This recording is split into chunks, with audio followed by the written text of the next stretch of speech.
Hey family, Danny here. How are you doing today? I want to talk to you guys about Night of the Living Dead 4, Ken. We're going to conclude with that. And then we're going to go to the Deviant 2. If you've been watching the other videos I did on Night of the Living Dead, Ken, you know that we have been for having a treat, having a fun ride with Melba May, our protagonist.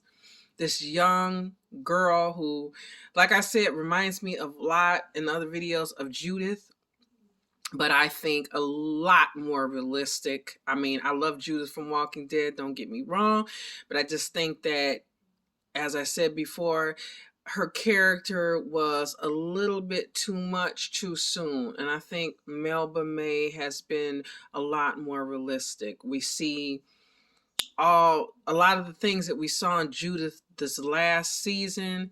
I think we should have saw earlier, but that's okay. That's another video. But our Melba May went through a real evolution through these brutal, unexpected events that she's had to endure. And she's had seconds in some instances to make life-altering decisions for herself and for others. And that's a lot for a young girl who, doesn't have her mother. She only has her dad in her life, comes from a close-knit family, and all of a sudden she's alone in the woods and there's a zombie apocalypse going on. So this is our conclusion. Here we have Night of the Living Dead, Ken. And we open up with basically a standoff. She walks in and Marvin is having this standoff with a new character, Xander, who mistakenly, thinks that Marvin's brother is a threat, and he winds up shooting him. So, she walks in and there's all this activity. She's asking Miss Lucky what happened. They're asking her where the father is. She's telling them how he pretty much sacrificed himself for her in order to help her. And I don't want to tell everything that goes on with this conclusion, because I do hope that you guys have read it or are reading it or plan on it. But, and needless to say, everything it has a satisfying conclusion, but it's a realistic one. She does suffer more loss before we turn the last page, but it does have a good ending, and I would really like to see more of her. I was really like, even though it was a relatively short run, it was 4 issues. But during these 4 issues, like I said, we really got to see the evolution of this young girl and how this zombie apocalypse was through her eyes. And I really hope to see more of her. I hope that, one day, maybe in another incarnation, you never know, because American mythology is always busy coming at us like we're going to be having soon this baby. And I cannot wait. I was a huge fan of the original movie, and I like the remake, I mean, hey, it's always good to see Jensen Ackles from Supernatural, right?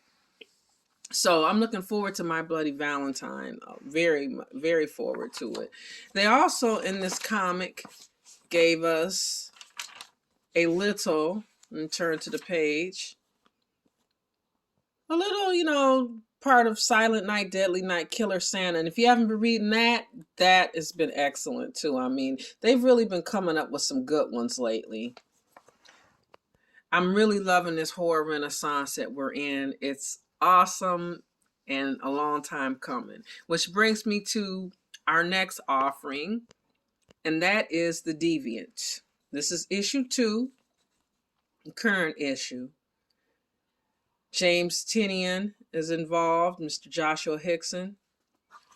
And once again, we open up with Michael and Derek. And again, we're seeing the dynamics in this relationship. Derek is kind, he's understanding, he's patient, and Michael is just really fraught with anxiety. He's got a lot going on. He's worried about his project.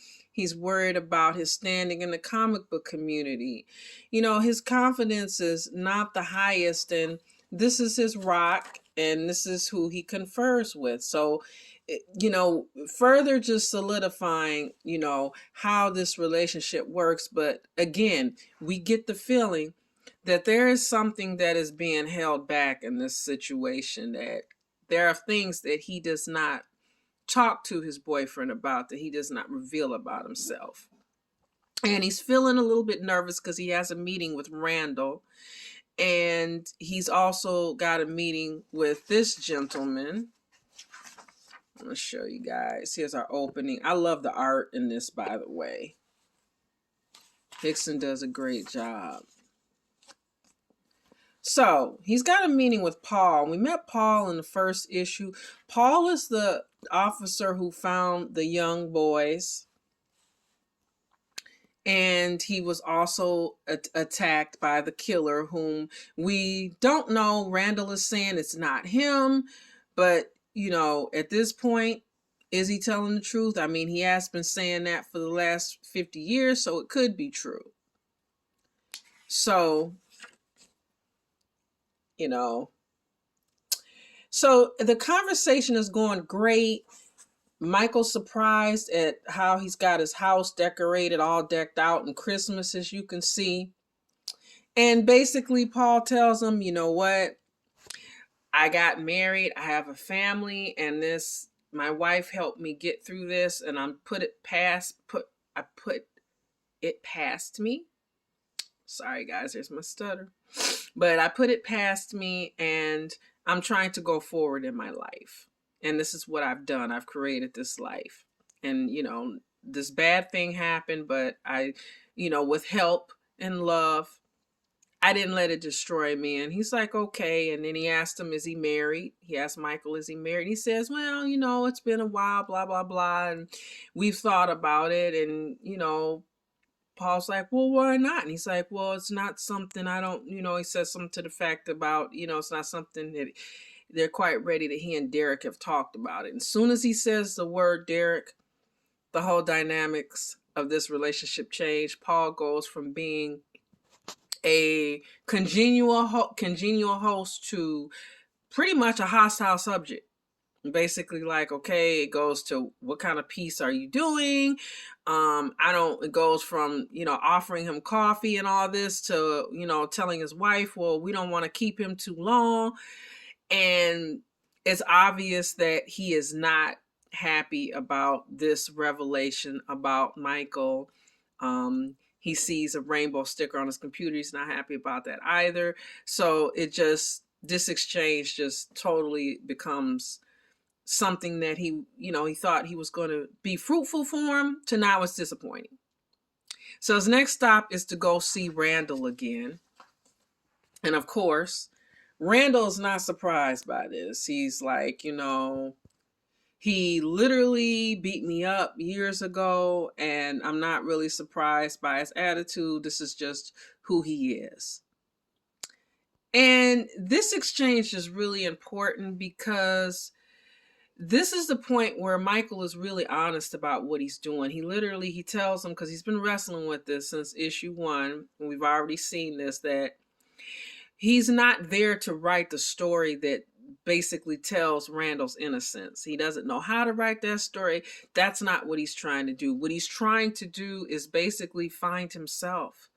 He's trying to understand himself through these conversations and through this, you know, awful event and his place in the world. And Randall appreciates that. He appreciates his honesty.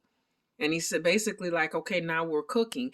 And it's also a beautiful exchange because Randall notices that Michael sees something in him that nobody else does, and that's humanity.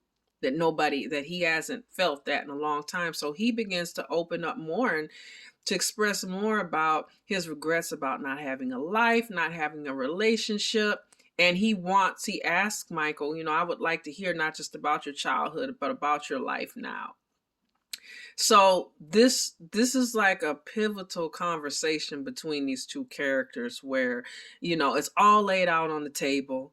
here we are, and let's begin this walk wherever it takes us. Meanwhile, though, we are led back to, because if you remember in that first issue, we got treated to a new murder in Chicago. So we are back at the end, at the conclusion of this issue in Chicago, where that young man's body is found. And whose ID do you think is found at the scene? Much like in American Psycho, it is Michael's ID. So now, this officer is on his way to see him.